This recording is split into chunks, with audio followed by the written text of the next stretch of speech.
Good evening, good morning, good afternoon, wherever you are in your time zone, you are welcome to join us for a very privileged conversation between myself and Rifat Kassis. Rifat Kassis is really somebody who doesn't need introduction to most of you who have come to follow us, but I still will take the liberty of saying a few things because he's a friend from the last 25 years. I knew him even before that, but I do need to say that Rifat is, for us, a pioneer, a human rights activist, a lay theologian, although he may wonder what that means for him, and a management consultant, a friend, and a comrade.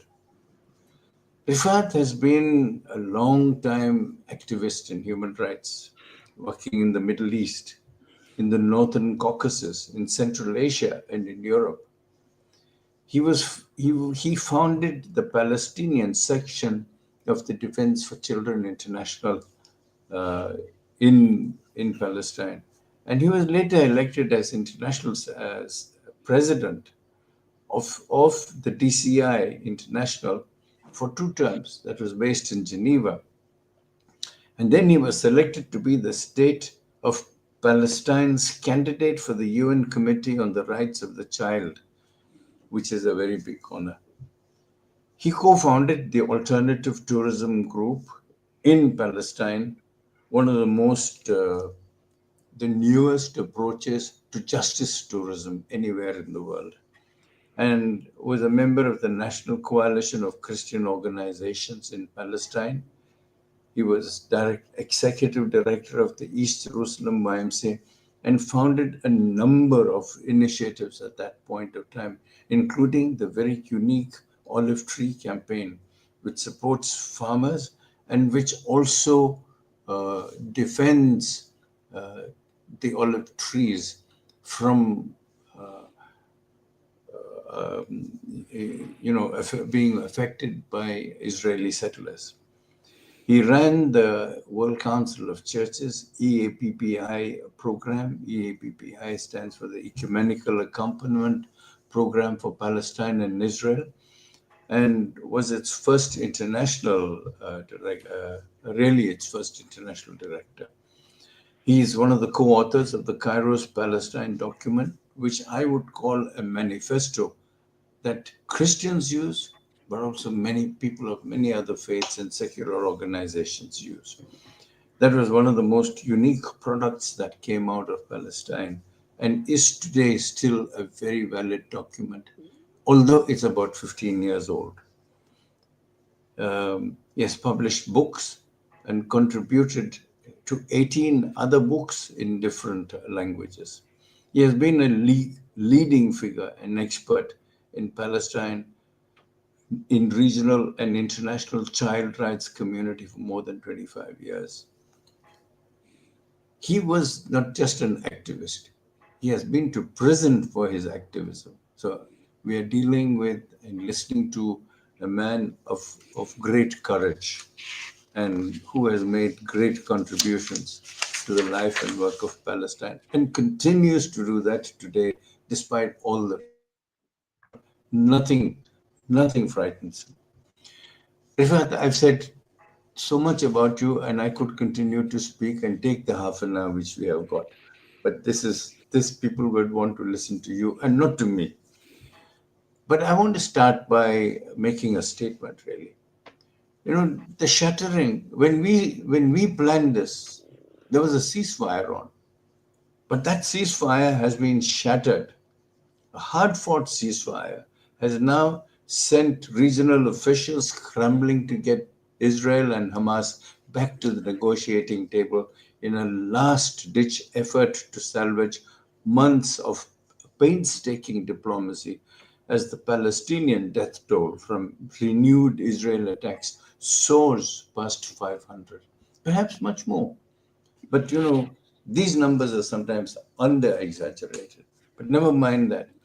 Egypt and Qatar are still trying to bring the two sides to agree to an emergency truce, and Egyptian mediators have already presented a new proposal to Hamas. according to Egyptian officials.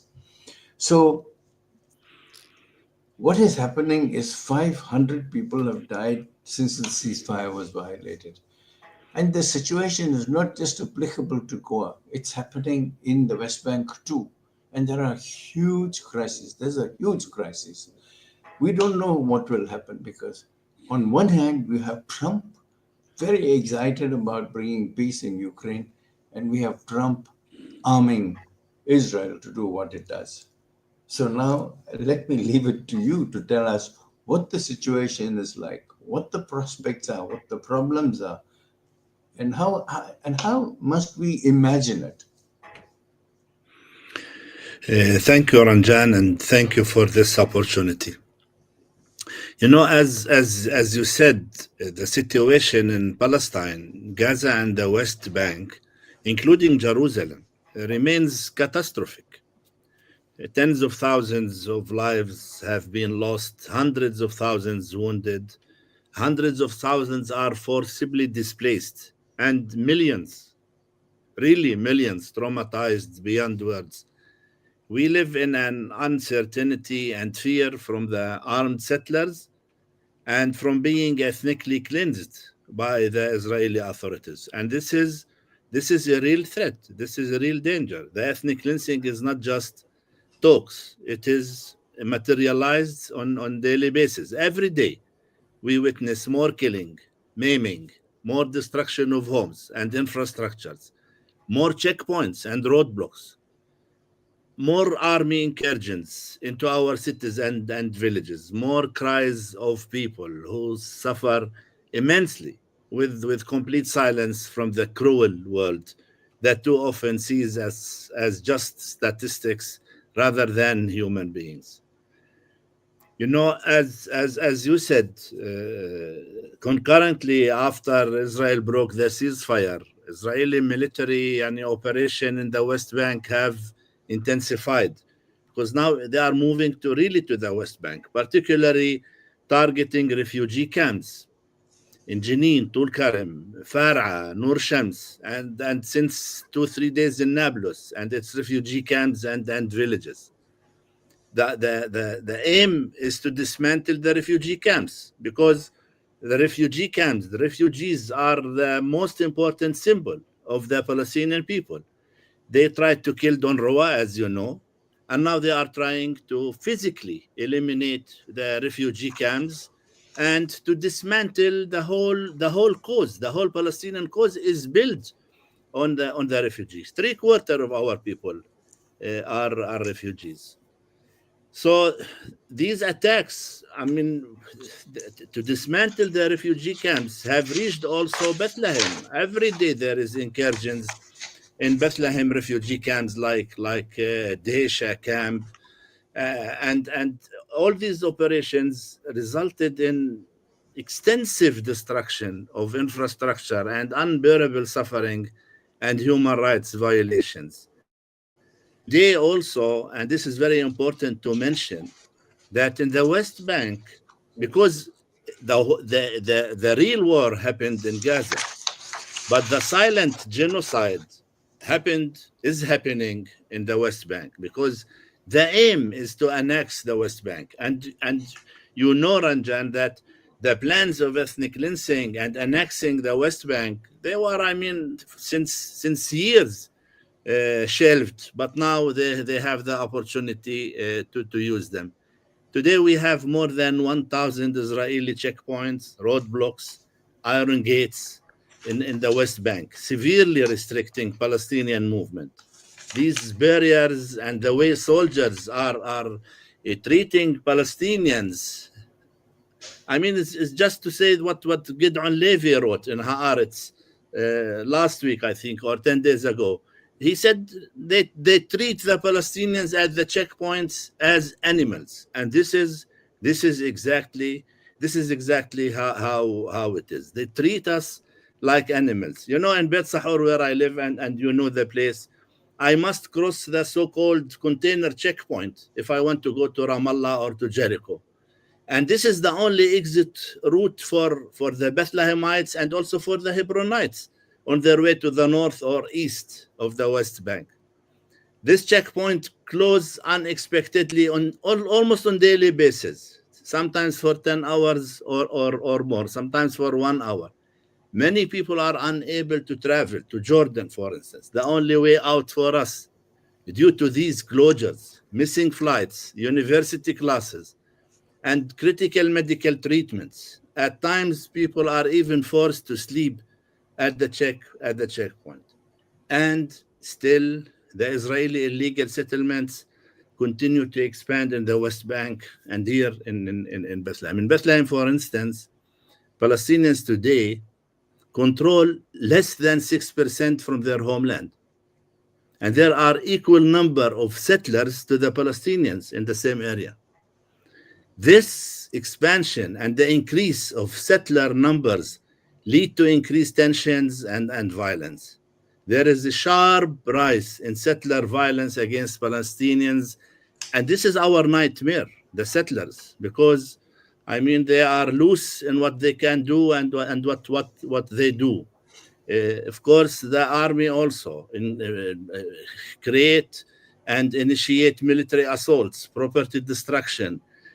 They uproot trees. You mentioned the olive tree campaign. They now uproot hundreds of not just olive trees, but also other kinds of trees. Water well are poisoning. Here in the nearby of Bethlehem in Kisan, they poisoned the water wells in order to push the community out of their land. So the issue is really serious, and we feel that we are, I wouldn't say hopeless, but we feel we are helpless in protecting ourselves and protecting our land. And you are truly, I mean, you are right when you say that the world is silent. If we want to compare what the world did when Ukraine was attacked by Russia and how we are treated, but with the ongoing genocide unfolding on TVs in front of all people, and the reaction from the international community, from the official international community, because we cannot underestimate also the public, which is, I mean, the solidarity movement is growing. But the official international community is almost silent and playing games.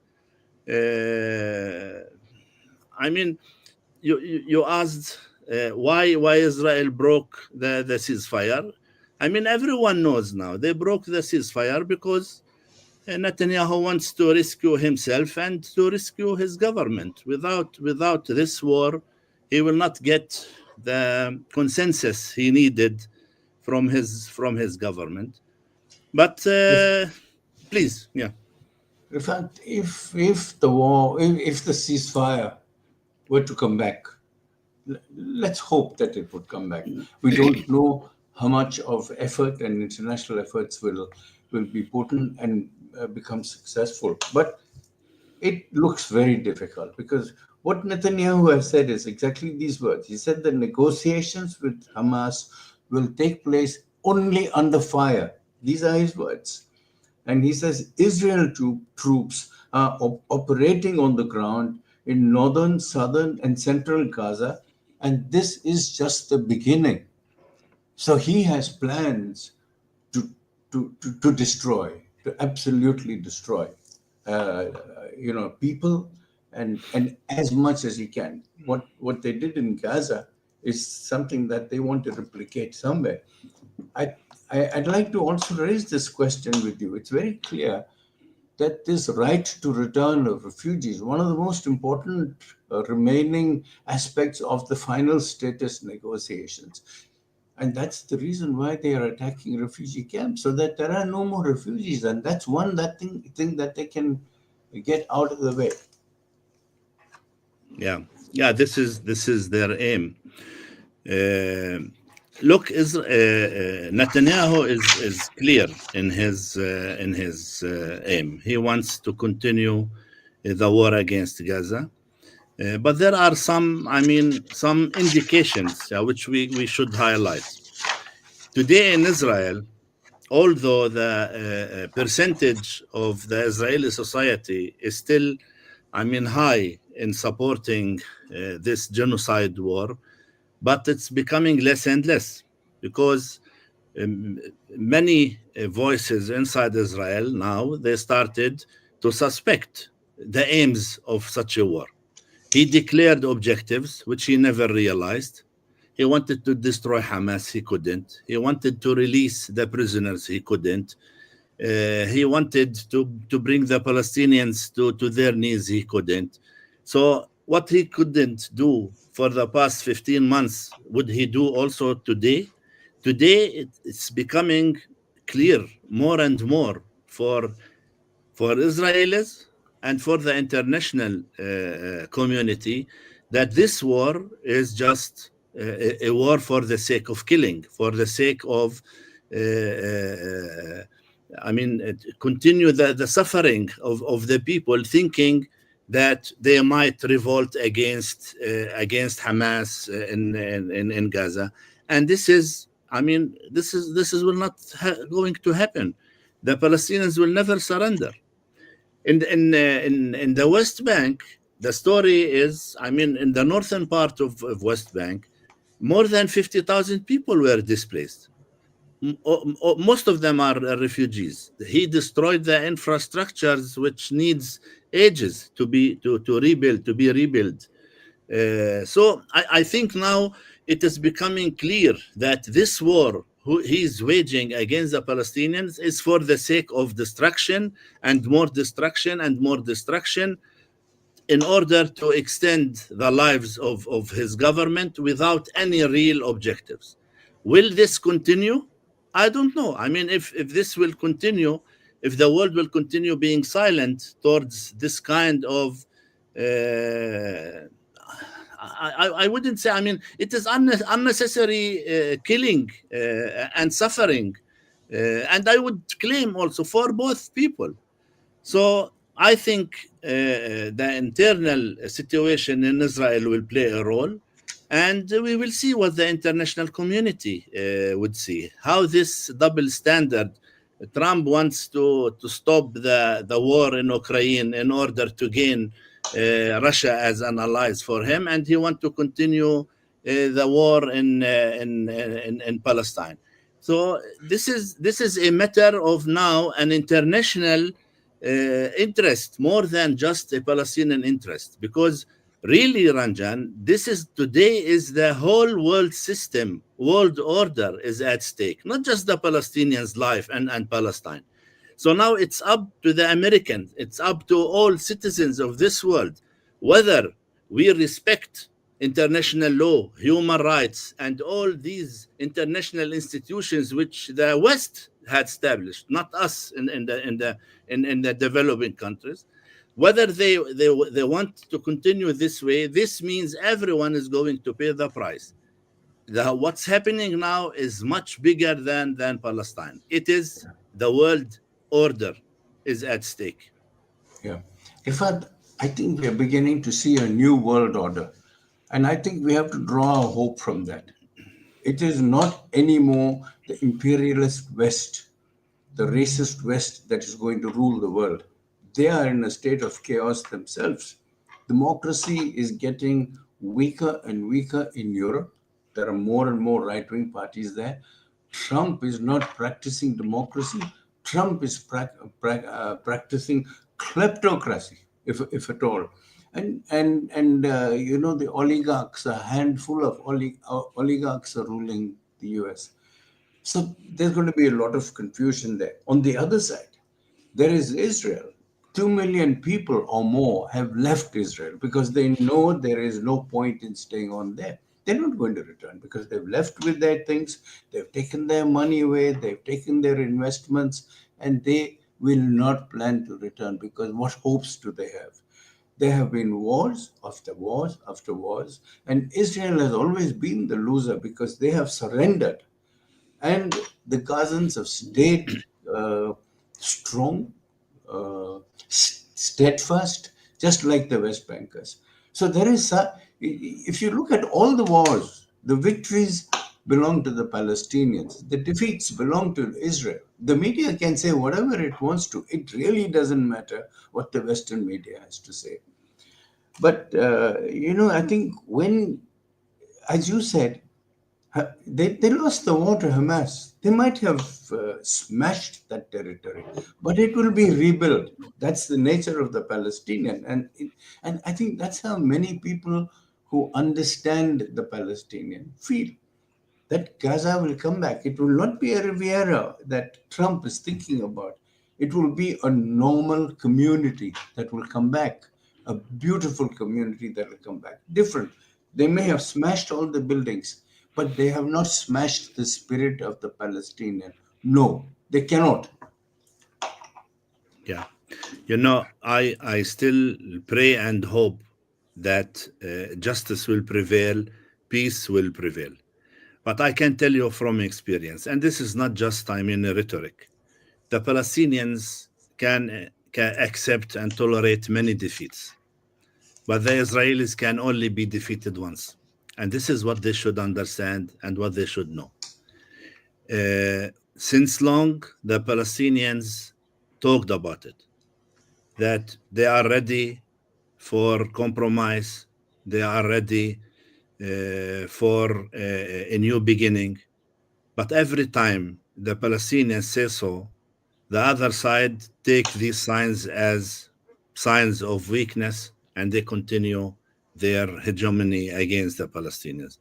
I think it's the right time now for a positive intervention from the international community, from the world international community. Uh, Whether this will happen, I really don't know.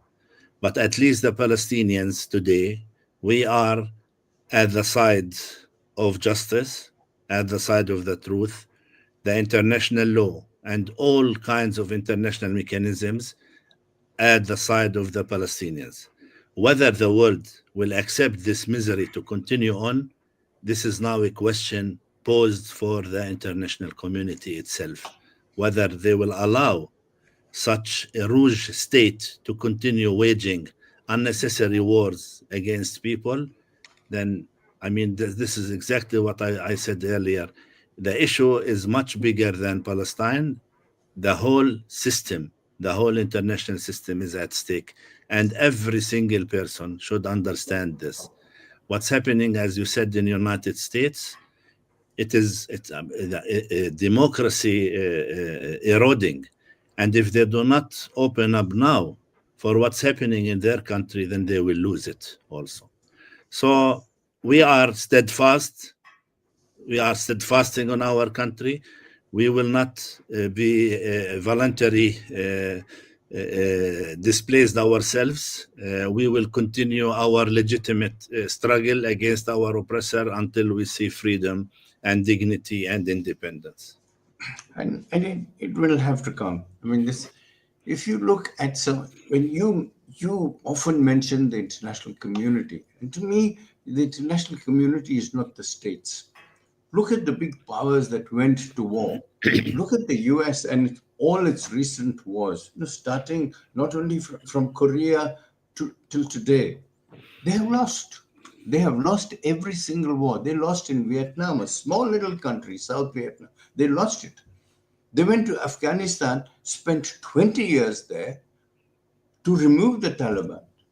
After 20 years, they left, and they left the Taliban back in.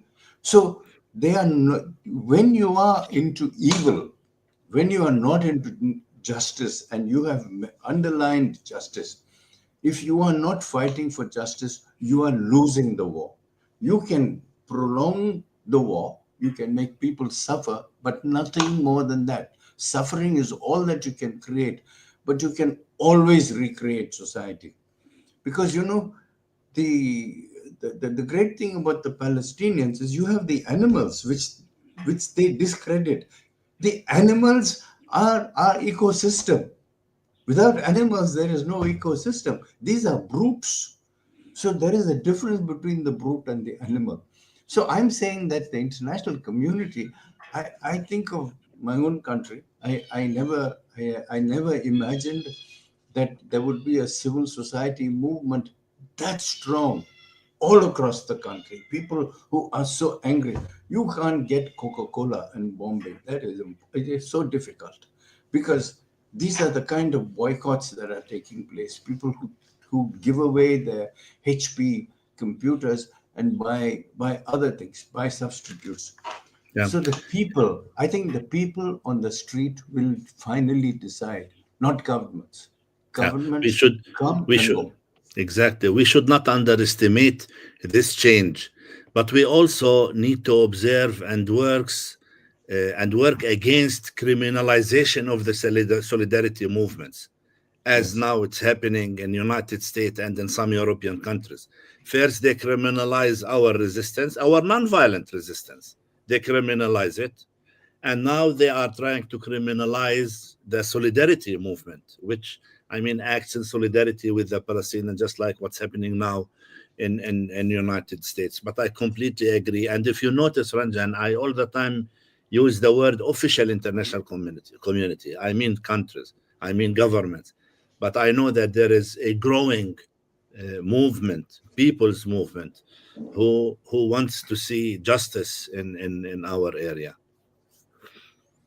Yeah, too often the talk, if you look at some of the YouTubes, you hear people like Piers Morgan, a very famous guy, who talks about this war as if it started on October 7th. And his question is always, what happened after October 7th?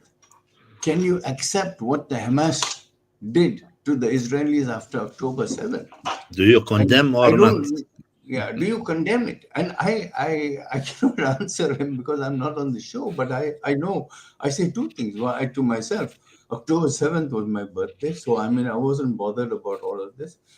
But is it possible? Is it absolutely possible at all that Israel did not know that this was being planned for a year before this attack actually happened? They needed it. They wanted it because that was the only way that they could take revenge. They knew it all the time. And that's why if you look at the dynamics of the war, the Hannibal directives and imprisonments and the refusal to actually talk about ceasefire and release hostages is looking so awkward. The Israeli hostages who have gone back in praise of Hamas. The hostages, the prisoners who were released from Israeli prisons have come back suffering, have come back traumatized. This is the difference between what is called civilization and lack of civilization. And when I say civilization, I'm talking about the Palestinians, about the Arabs. You know, Ranjan, it's good that you raised this issue about the resistance. You know, there is really a huge misconception about the Palestinians and their resistance. And media all the time, they feed into this misconceptions, like the journalist you had mentioned, yeah, who I just see him as a racist and sometimes superficial Very. journalist who doesn't want to dig to find the root cause, or to make some at least to make some efforts to find the truth. You know, people might think that is the Palestinian resistance is only resistance with arms and violence, and it is done by factions like Hamas and Al Jihad. I mean, these claims are not true because the Palestinians are under occupation, under oppression for the last, I mean, past 8 decades, and they had been struggled for their freedom since then. Most of their struggle and resistance was not violent. Demonstrations, sit in protests, strikes, diplomatic, legal, political, and disobedient. You name it. Nothing had changed and nothing had worked out. People revert to violence and armed resistance when nothing from the previous methods worked, when they are not listened at. There doesn't, by all means, I doesn't condone violence. Actually, I am part of a non-violent resistance, but I am trying to explain to your audience, Ranjan, when the world doesn't listen to the cries and pain and suffering of an entire nation who was subject to all kinds of crimes, torture, and neglect, This same world blames the Palestinians for adopting the same methods of their oppressors. I mean, this is really hypocrisy. Again, I doesn't condone violence, but I am explaining that the Palestinians ages about. I mean the Palestinians just like any other people in the world. The West who taught us for ages about the value of nonviolence, and when Russia attacked Ukraine, they stopped believing of this value and of nonviolent resistance and started a violent war against Russia there. I mean, they do not. I mean, they preach us about nonviolence, but they practice completely violent resistance. In brief, Palestinian resistance encompasses both armed and nonviolent efforts, each responding to the ongoing conflict and occupation. And let me conclude by saying that what Israel is waging against us is not just any war, it is an extermination and ethnic cleansing of our entire nation. And we see that the world order is collapsing for not being able to hold Israel and its allies accountable. So instead of blaming the victims, they should adhere to their own rules and sanction Israel to stop it. You know, two great Israeli thinkers have said this, Ilan Pape and Gideon Levy, who say that there's another 20 years more of Israel. That's all. Because Israel has rarely lasted 100 years, anyway, effectively. And this is what is going to happen to them. I think this Israel is in a process of self-destruction. Look at the inner civil society. They are broken. They are divided. That's not what the world media tells us, but they are divided. More and more people are absolutely refusing to join the army. They are defying it. They would rather go to jail. For them, it's simple. They get 1 month prison terms or 2 month prison terms. But all the same, I think there is that small resistance, which also gives us a little bit of hope. It's not the biggest thing, but I think the fact is that Israel is also breaking at the seams within the country, because it is not a country which has an identity. Not only does it not have an identity, it does not have a spirit of being part of an international community. So there is no, if you are not part of an international community, you don't have national community. And when you don't have community, you're not a country. That's one question. Can I lead you to another question? This whole war is being paid for not by Israel. It's being paid for by the US. And the US is playing double standards, right? And European countries and some And, European and, countries. and Europe's silence is very hypocritical. Europe is a large part of the problem. I do not trust Europe. I would rather trust Trump than to trust most European leaders. This is the West versus the rest, and this is what is happening to us. So I'd like you to comment on that, and then I have two more questions, please. Yeah. Yeah, I mean you are truly right. If Israel would pay all these costs from its own pocket, I think they will stop. I mean, since long, but they are heavily subsidized by United States and by some European countries who are paying, financing, and sponsoring this genocide against the Palestinians. And sometimes, I mean, I feel that as if they are giving the rope for Israel to hang itself Yes. with this blind loyalty, with complete, I mean, apathy to what they do. So, I mean, this kind of mentality and methodology, it will never bring peace and justice to this area, and this doesn't help Israel, because Israel needs to know that it exists in the Middle East. It's not exist in Europe. So first they should reconcile with their surroundings before, I mean, reconciling with Europe or with the United States. And the only way to reconcile with the Middle East, it's to reconcile with the Palestinians. So they can do whatever they want to normalize with the Emirates, with Qatar, with Morocco, with I don't know, Saudi Arabia, but without reconciling and normalizing with the Palestinians, there will be no peace here, and it will continue. I mean, living by sword, and as in the Bible, who lives in the sword by the sword will be taken. Israel should know, and it should encourage to know or pressured to know that without giving the Palestinians their basic rights, their right for self-determination, nothing will happen.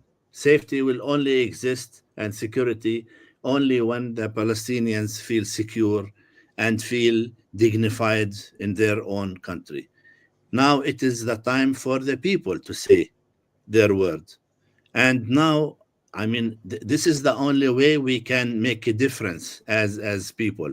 If you are unable to change the attitude of our governments, the only way is to take to the streets and to demonstrate, to raise our voice, to sanction Israel and to boycott Israel until it complies with international law. We have, as civil society, as people, we have to take the role of our, I mean, countries, if they are failed, to at least to adhere to the mechanisms they already established. They themselves established them. So this is the only way we can reach justice in this region. Yeah. You know, this is a very important point to say that Israel has to integrate with the culture of the Middle East. I think that's a very distant dream. I can't see that happening. I really don't see that happening, and it's only because of this that you can also quite safely assume that either they will have to flee or they will have to change so dramatically. You know, is that paradigm shift at all possible? And that's why I take Ilan Pape and Gideon Levy saying, you know, there's very few, a handful of decades at the most for Israel to exist. I'm not wishing that, but I'm wishing that Israel will change, will transform, but radically transform to become part of that region culturally. Normalization is all economics. So normalization is not the goal. That's Trump's goal, and that's a transactional goal that he is pushing forward because he wants business to happen between those countries, Yeah. and he thinks it's all very easily done. That's not what it is. I have You know, a no, but very just one small sure, comment, sure. because I agree. I mean, Israel got all this support from the international community for that. It gave the how you call it, that it is that it's a democracy, and it's a country ruled by laws. Yeah? And now Israel is completely shifting to the ultra right wing, almost fascist society, destroying the judicial system and destroying their own democracy. So Israel, without knowing, it's becoming an autocracy, and the world will discover this very soon. So I cannot say in 20 years or 30 years or whatever, but I truly believe that a country which is, I mean, practicing such an extreme way of living. I mean, everything related to its own security, everything is an existential threat which needs to be eliminated. Such a country, I mean, its future is suspected. The Zionist project is coming to an end. I don't wish it, but they are bringing it to an end. This is the whole problem. But I also am encouraged, and this is sitting from outside, and so you can share your wisdom and throw light on this. When Trump said, I'm going to send all the Gazans out. You know, he wanted ethnic cleansing, and he said, I will create a beautiful Riviera in Gaza. because that was rejected. The whole world laughed at it. I mean, Trump has today become an international joke. This is unfortunate. But uh, the Arab League has come forward to say, here is our reconstruction plan. Can you comment on that? How successful is that going to be? And they have not talked about amounts and plans and ideas that the West is talking about. They are talking about the people of Gaza. They are talking about the integrated existence of the people of that region, culturally, uh, politically, and otherwise. You know, it is not enough to initiate an initiative, yeah, like what did the Arab countries. Yeah, it is okay. It is an initiative that to rebuild Gaza while the Palestinians are still there. I mean, this was the initiative, but this needs also some weight behind it. Yesterday, we heard that Emirates they signed agreements with companies with the United States that they want to invest 1.2 trillion dollars there. These are signs sent to Trump that we are okay with you, we are in agreement with you, so you can continue doing whatever you want. If they are serious about their initiative, then they should create some weight behind it. And here we see that for me, the compass now is in the hand of the Saudi Arabians.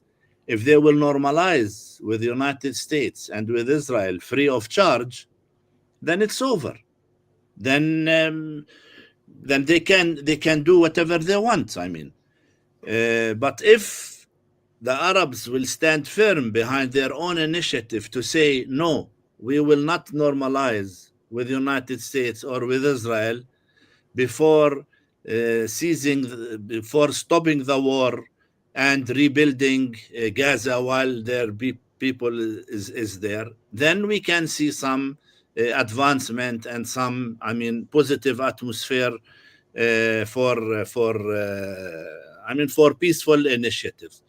So it is in their hands. It's not enough to initiate, to say something, to have an initiative. You need to support it. You need to enforce it. You need to put pressure behind it. And Trump doesn't understand anything except pressure. If there is pressure, he will change his mind. But if there is no pressure, then he will continue with his plans. So this is number one. The number two, we as Palestinians, and here I should make self-criticism. If the Palestinians will continue split, if the Palestinians will continue having two different parties without any kind of national unity, yes, then these plans might be implemented, and we will be the major loser in it. So now it's time for us Palestinians to unite and to send one message to the Arab world and to the entire world that this is what we want. This is what we are going to decide. It's not up to Trump or to any other body in the world to determine the next day after the war. It is us. This is our right to self-determination. This is our right to decide. But if we will continue splitting without any national unity, and if the Arabs will not put weight behind their own initiative, then yes, Trump can continue with playing games, and he might succeed even. Yeah. In my optimism, I like to think that the Arab League initiative will somehow continue. Hope so. Saudi Arabia is not going to play the fool too much, because I remember the Prime Minister of Saudi Arabia saying, I still remember what happened to Anwar Sadat. He was killed. And so the Arab street, which is different from the Arab state, is putting a lot of pressure on the states. That's one. The second thing is, it's not just for the Arab League to rebuild Gaza, Because remember, the war was not between the Gazans uh, uh, and Israel. The West supported it. The West supported it. They gave armaments, they gave money, they gave their political support, and so on and so forth. And so a lot of the killing, also the hands of all the West are also, I mean, including my country, India, which also sent armaments to Israel and sent people to Israel and got killed. But even so, all these are countries that also have to pay reparations for what they did to the Palestinians. This is not just an Arab responsibility. This is a global responsibility, and I think this is one of the things that we must do. The UN is much too weak, and I think there must be different formations, and this is something that international civil society has to start thinking about. I am not going to talk about governments. To me, international civil society is what changes things. It is not governments. Governments have interests. International civil society has commitments, and there's a big difference between the two. but If you can, there is also one, I mean, positive point which we need to acknowledge here. That, for instance, Nicaragua filed a case against Germany at the ICJ, accusing it of complicity in acts of genocide in Gaza due to its support for Israel. So we need to have more initiatives like this. We need to see domestic legal actions against, either their governments or also figures, Israeli personalities to be, to file suits against them in using these domestic legal actions. So there are some things here, but still we are far from implementation. yeah, I just want we've reached about 40 minutes, and so I'd like to stop here because I think you have said so many things that I'm sure your listeners will start thinking about this, and that's very important. The idea of a conversation like this is not for you and I to have a conversation, but for our conversation and especially your thoughts to reach uh, as much of the global community as possible. This will be spread all over.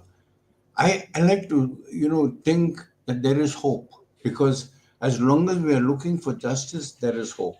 As long as we are willing to resist, especially on the basis of Cairo's strong statement of loving resistance, which says we will include the Israelis provided they are willing to be part of us. Right now, they're not part of us.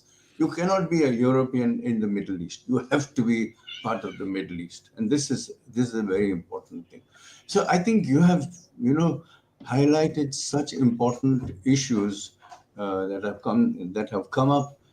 We will try and not only put this streaming out in in YouTube, because it will go out on YouTube very soon, but we'll see also if we can kind of record it and put it out on websites and whatever it is.